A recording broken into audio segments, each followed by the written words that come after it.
बेतिया लहंगा उठावे छड़िया गे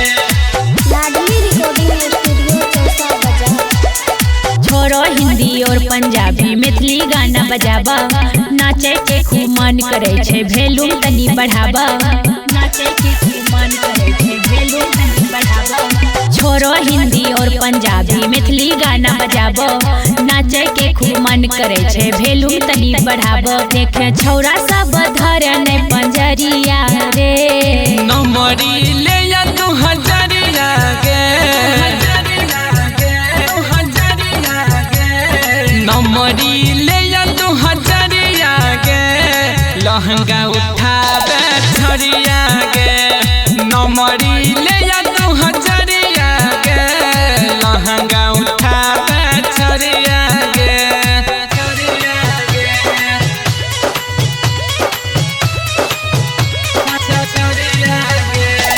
बीजी विकास बेतिया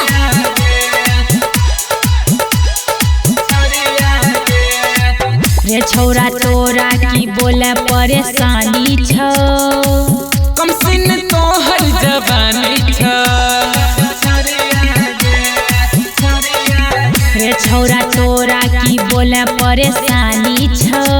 गे कम सिन तो हर जवानी छ भागलपुर ना गोछिया में होय छै नाम के हमर चर्चा, गे जय भी लौआ लगन कैसा छै पे तो परचा नाच भी संग जैतो झरियो रे, नमरी ले या तू हजरिया गे गे नमरी ले या तू हजरिया गे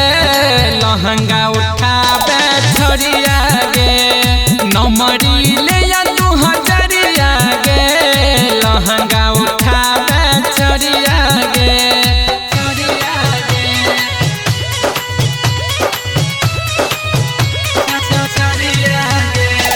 बीजी विकास बेतिया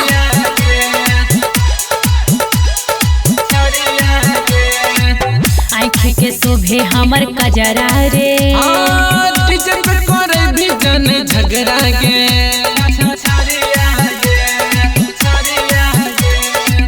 आँख के शोभे हमर कजरा रे, डीजे पे करे भी जन झगड़ा गे छही गई दीवाना पागल हमरा में नहीं सटे, आइटम तो झकास छला पांजा में तन सटे अजय अमर संग जई बैसे जरिया रे, नमरी ले या तू हजरिया गे गे नमरी ले या तू हजरिया गे लहंगा